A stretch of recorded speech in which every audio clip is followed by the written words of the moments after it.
السلام علیکم ورحمۃ اللہ۔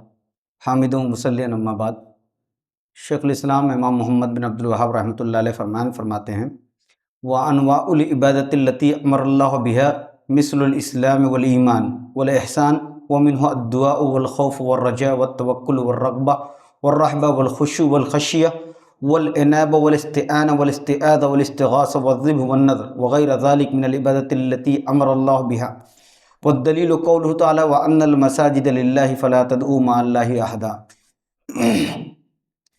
عبادت جس کا اللہ رب العالمین نے حکم دیا ہے اس کے اقسام ہیں، جیسے اسلام ہے، ایمان ہے، احسان ہے، ایسے ہی عبادت کے اقسام میں سے دعا ہے، خوف ہے، رجا ہے، توکل ہے، رغبت ہے، رہبت ہے، خشوع ہے، خشیت ہے، انابت ہے، استعانہ ہے، استعاذہ ہے، استغاثہ ہے، ذبح ہے، قربانی ہے، نذر و منت ہے، اور ان کے علاوہ دیگر ساری عبادتیں، یہ سب اللہ ہی کے لیے ہونی چاہیے۔ یعنی عبادت کی جتنی بھی قسمیں بیان کی گئی ہیں، جتنے بھی انواع بیان کیے گئے ہیں، یہ تمام کی تمام عبادتیں اللہ رب العالمین کے لیے ہونی چاہیے، اور اللہ رب العالمین نے اس کے لیے بیان فرمایا وَأَنَّ الْمَسَاجِدَ لِلَّهِ فَلَا تَدْعُوا مَعَ اللَّهِ أَحَدًا، کہ یہ جو مساجد بنائے گئے ہیں، یہ جو عبادت کی جگہ بنائی گئی ہیں، فَلَا تَدْعُوا مَعَ اللَّهِ أَحَدًا، تم اللہ رب العالمین کے علاوہ کسی اور کو نہ پکارو۔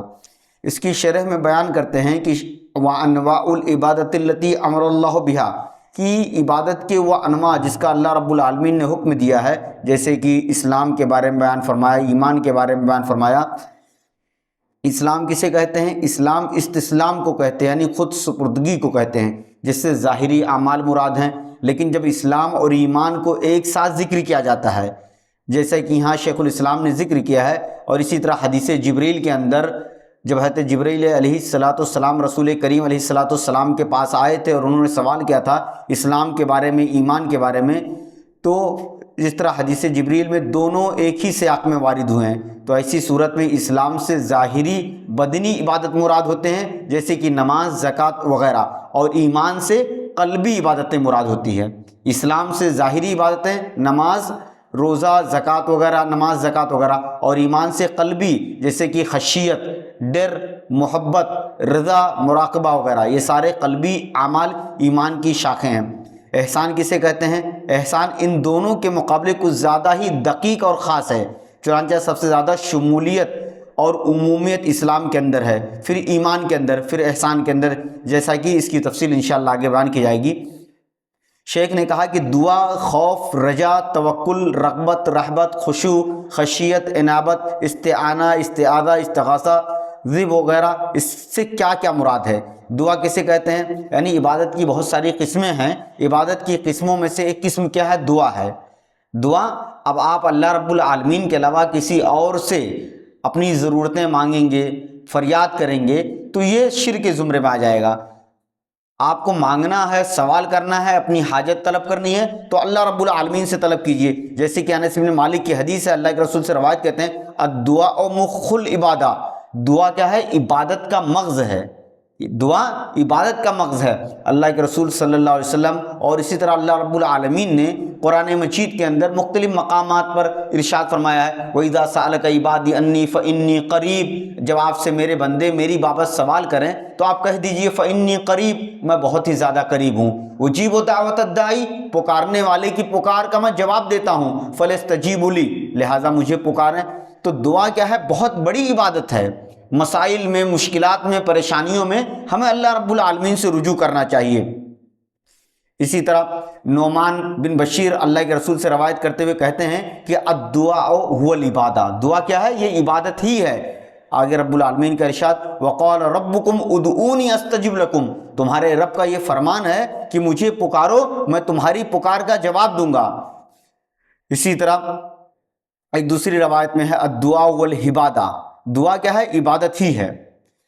اسی طرح خوف کی بھی دو قسمیں ہوتی ہیں۔ خوف، آدمی کو کس سے ڈرنا چاہیے؟ اللہ رب العالمین سے ڈرنا چاہیے، لیکن اس خوف کے اندر بھی ایک طرح سے شرک پا جائے گا کہ اگر اللہ رب العالمین کے علاوہ کسی اور سے ڈرے گا تو شرک کس انداز میں ہوگا؟ خوف کی دو قسمیں بیان کی گئی ہیں، ایک خوف عبادت ہے اور دوسرا خوف طبعی ہے۔ آپ نے شیر کو دیکھ لیا تو شیر آپ نے دیکھ لیا سانپ دیکھ لیا تو آپ کے اندر فطری طور سے ایک ڈر پیدا ہوگا، اسے طبعی ہے کہا جاتا ہے۔ تو چنانچہ شیر سے خوف کھانا، اس سے بھاگنا، اسی طرح دشمن سے خوف کھانا، بسا اوقات اپنے شہر سے خوف کی وجہ سے بھاگنا، کسی سرکش انسان کے خوف سے بھاگنا، یہ سب طبعی اور فطری خوف ہے۔ یہ خوف کا تعلق عبادت سے نہیں ہے، اس لیے اس کا توحید پر کوئی اثر نہیں پڑے گا۔ البتہ وہ خوف جس کا تعلق عبادت سے ہے تو یہ قلبی ہوتا ہے، جیسے پیر طریقت سے مرید کا خوف۔ آدمی کیا ہوتا ہے، کسی قبر کا پجاری بن جائے اور یہ ڈر کہ قبر کا خوف کھائے، کسی پیر کا خوف کھائے کہ اگر میں اس کی عبادت نہیں کروں گا تو یہ مجھے نقصان پہنچا دے گا۔ تو اس طرح کی چیزیں، پیر طریقت سے کسی مرید کا خوف، اسے خوف ہوتا ہے کہ کہیں ہمارے شیخ ہمارے دل کی بات سمجھ نہ لیں اور میرا دینی یا جانی مالی نقصان نہ ہو جائے، بلکہ بسا اوقات اسے یہاں تک خوف ہوتا ہے کہیں اس کا ایمان ہی چھین نہ لیا جائے۔ اسی طرح یہ مرید اپنے پیروں اور مشائخ پر اللہ کے مقابلے زیادہ ایمان رکھتے ہیں اور اللہ کے مقابلے ان سے زیادہ خوف کھاتے ہیں۔ یہ وہی کرتے ہیں جو ان کے مشائخ چاہتے ہیں، گرچہ اس پر ان کا رب ناراض ہو جائے، انہیں اس کی کوئی پرواہ نہیں ہوتی، اور ساتھ ہی اللہ کی وسعت رحمت سے پر اعتماد بھی ہوتے ہیں کہ اللہ رحم الرحمین ہے، وہ معاف کرے گا، شیخ کبھی معاف نہیں کرے گا۔ اگر وہ دل کی باتوں سے مطلع ہو گیا، آخر اس اعتقاد کے ساتھ ایمان و اسلام کہاں رہ جاتا ہے؟ یعنی کسی انسان سے، آدمی کسی پیر اور مرید کے تعلق سے اگر اس طرح کا خوف آ جائے تو یہ طبعی خوف نہیں مانا جائے گا، بلکہ یہ وہ خوف ہوگا جس سے انسان شرک میں داخل ہو جاتا ہے۔ یہ بنیادی چیزیں۔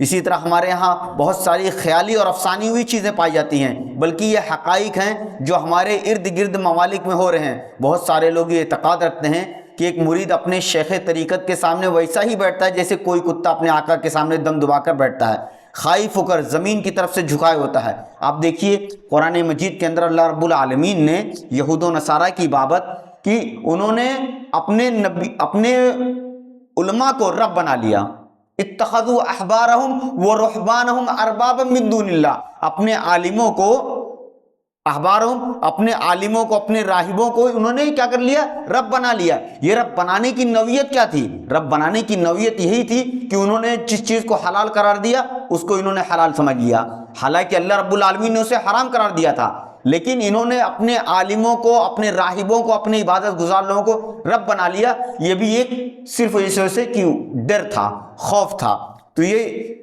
شرک کے زمرے میں آتا ہے۔ اسی طرح رجا اور توکل، یعنی کسی سے امید لگانا اور بھروسہ کرنا، اس کی حقیقت کیا ہے؟ یہ بھی عبادت کی قسم ہے کہ توکل اللہ رب العالمین پر کرنا چاہیے۔ وَمَن يَتَوَكَّلْ عَلَى اللَّهِ، اللہ رب العالمین پر جو بھروسہ کرتا ہے اللہ رب العالمین اسے رزق ایسی جگہوں سے دیتا ہے کہ اسے گمان بھی نہیں ہوتا ہے۔ تو توکل اللہ رب العالمین پر کرنا چاہیے۔ لو انکم توکلتم علی اللہ حق توکلہ لرزقکم کما یرزق الطیر، اگر تم اللہ رب العالمین پر اسی طرح بھروسہ کرو گے جیسا بھروسہ کرنا چاہیے تو اللہ رب العالمین تمہیں اسی طرح روزی دے گا جس طرح پرندوں کو رزق دیتا ہے۔ صبح خالی پیٹ نکلتے ہیں، شام میں شکم سیر ہو کر واپس آتے ہیں۔ تو اللہ رب العالمین پر بھروسہ بھی کرنا ہے اور توکل بھی کرنا ہے اور محنت بھی کرنی ہے، رزق کے لیے کوششیں بھی کرنی ہے۔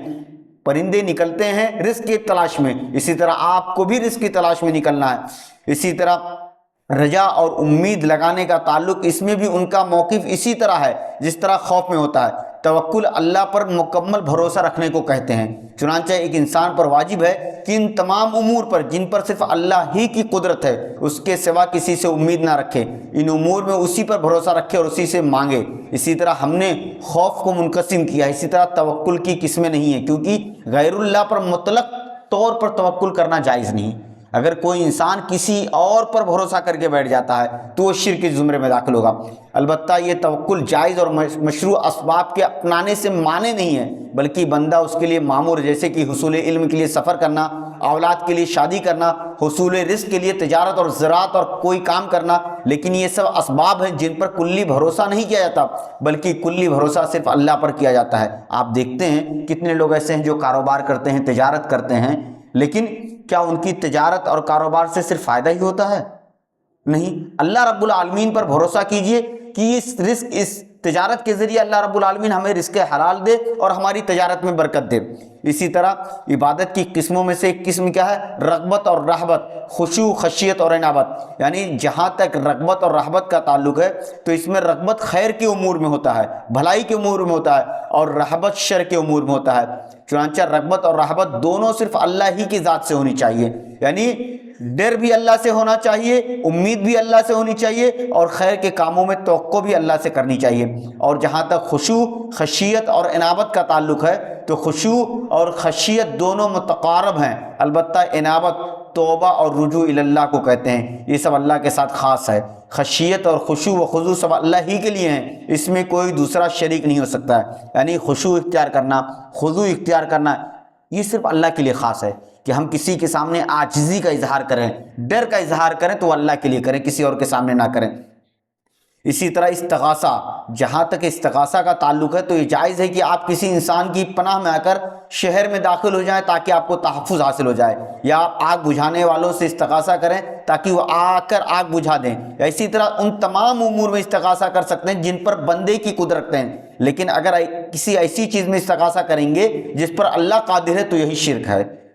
ذبیحہ، جہاں تک ذبیحے کا تعلق ہے تو اس کی دو قسمیں، ایک عام ذبیحہ اور دوسری عبادت کے طور پر ذبح کرنا۔ عام ذبیحہ جیسے کوئی گھر پر بکری ذبح کرے کھانے کے لیے یا مہمان نوازی کے لیے، تو یہاں پر یہ ذبیحہ مراد نہیں ہے، بلکہ عبادت والا ذبیحہ مراد ہے جسے نیکی اور تقرب الہی کی خاطر ذبح کیا جاتا ہے، جیسے کہ قربانی، ہدیہ اور عقیقہ وغیرہ۔ چنانچہ عبادت والے اس ذبیحے کو اگر کوئی غیر اللہ کی طرف کرتا ہے، یعنی اللہ رب العالمین کے علاوہ کسی اور کے نام پہ کرتا ہے، تو یہ شرک ہوگا، جیسا کہ جاہل حجاج کیا کرتے تھے۔ جاہل حجاج کیا کرتے تھے، جب وہ امن و سلامتی کے ساتھ گھر واپس پہنچ جاتے تو بجائے اس کے کہ اللہ کا شکر ادا کریں، اس کے بندوں کو اس کے نام پر کھانا کھلاتے۔ یہ بیچارے جاہل دوڑتے ہوئے کسی مزار پر جاتے ہیں اور وہاں قبر والوں کے نام پر ذبح کرتے ہیں، اس لیے وہ اعتقاد رکھتا ہے کہ اس سلامتی میں اس کے پیر کا ہاتھ ہے۔ یعنی حج کر کے جو ایک زمانے میں صحیح سلامت اپنے گاؤں اپنے علاقے میں لوٹ آتے تھے تو وہ غیر اللہ کے نام پر، قبروں کے نام پر جا کر ذبح کرتے تھے، یہ نہیں سوچتے کہ اللہ رب العالمین نے انہیں امن و سلامتی کے ساتھ ان کے گاؤں میں، ان کے علاقے میں پہنچا دیا۔ اسی طرح ایک چیز ہے نظر۔ نظر بھی عبادت کی قسموں میں سے ایک قسم ہے، لیکن اگر یہ نظر شرک ہو جائے اس میں تو یہ نظر جائز نہیں ہے۔ جیسے کہ بیان فرماتے ہیں کہ جہاں تک نظر و نیاز ماننے کا تعلق ہے تو بعض مسلمان ایسا کرتے ہیں کہ کھجور کے درختوں میں سے کوئی درخت اپنے پیر اور شیخ کے لیے خاص کر دیتے ہیں، یعنی یہ سب زمانے جاہلیت کی رسمیں تھیں، بلکہ موجودہ دور کی یعنی شیخ الاسلام امام محمد بن عبد الوہاب رحمۃ اللہ علیہ کے زمانے کے اندر بھی اس طرح کی رسم و رواج آئی تھی۔ تو شیخ الاسلام امام محمد بن عبد الوہاب رحمۃ اللہ علیہ ان تمام چیزوں کا ذکر کرتے ہوئے کہتے ہیں کہ کوئی درخت اپنے پیر اور شیخ کے لیے خاص کر دیتے ہیں اور یہ اعتقاد رکھتے ہیں کہ یہی درخت دیگر سارے درختوں کی سلامتی اور تحفظ کا ذریعہ ہوگا، یا اس طرح باڑے کے ایک چوپائے کو شیخ کے نام خاص کر دیتا ہے اور یہ اعتقاد رکھتا ہے کہ یہی چوپایا دیگر چوپایوں کی سلامتی کا باعث بنے گا۔ جس مال مویشی میں شیخ کے لیے کوئی نظر و نیاز نہ ہو تو پھر اسے ضیاء کا خوف رہتا ہے۔ ایسے لوگوں کے لیے ضرورت ہے کہ وہ اپنے ایمان کا مراجعہ کریں اور اپنے عقیدے کی اصلاح کریں۔ آج طلبہ پر یہی واجب ہے کہ وہ لوگوں کے عقائد کی تصحیح کرنے میں سرگرمی دکھائیں، کیونکہ لوگوں سے بہت ساری عقدی غلطیاں سرزد ہو رہی ہیں اور یہ غلطیاں تقریباً تمام مسلم ممالک میں پائی جا رہی ہیں۔ ان کے عقائد کی صحت کی ضرورت ہے اور صحت عقائد سے قبل انہیں معذور سمجھا جائے اور سب سے پہلے اب حجت قائم کیا جائے، کیونکہ اکثر ان میں جاہل ہیں، یہ سارے اعمال یہ بزرگوں کی محبت میں کرتے ہیں۔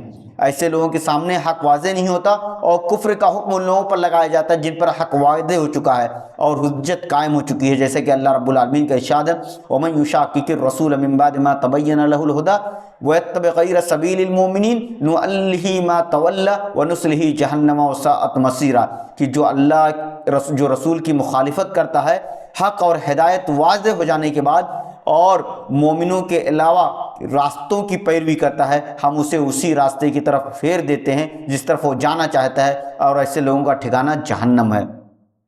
شیخ الاسلام محمد بن عبد الوہاب کہتے ہیں کہ فمن صرف منہا شیئا لغیر اللہ فہو مشرک کافر، یہ جتنی بھی عبادتیں ذکر کی گئیں، چاہے خشیت ہو، انابت ہو، اسی طرح ذب ہو، نظر و نیاز ہو، رجا ہو، توکل ہو، یہ تمام کی تمام چیزیں اگر ان میں سے کسی بھی چیز کو اللہ کے علاوہ کسی اور کے لیے موڑ دیا گیا، پھیر دیا گیا، فہو مشرک کافر، تو ایسا انسان کیا ہے؟ مشرک ہے اور کافر ہے۔ دلیل کیا دیا؟ وَمَن يَدْعُ مَعَ اللَّهِ إِلَٰهًا آخَرَ لَا بُرْهَانَ لَهُ بِهِ فَإِنَّمَا حِسَابُهُ عِندَ رَبِّهِ إِنَّهُ لَا يُفْلِحُ الْكَافِرُونَ،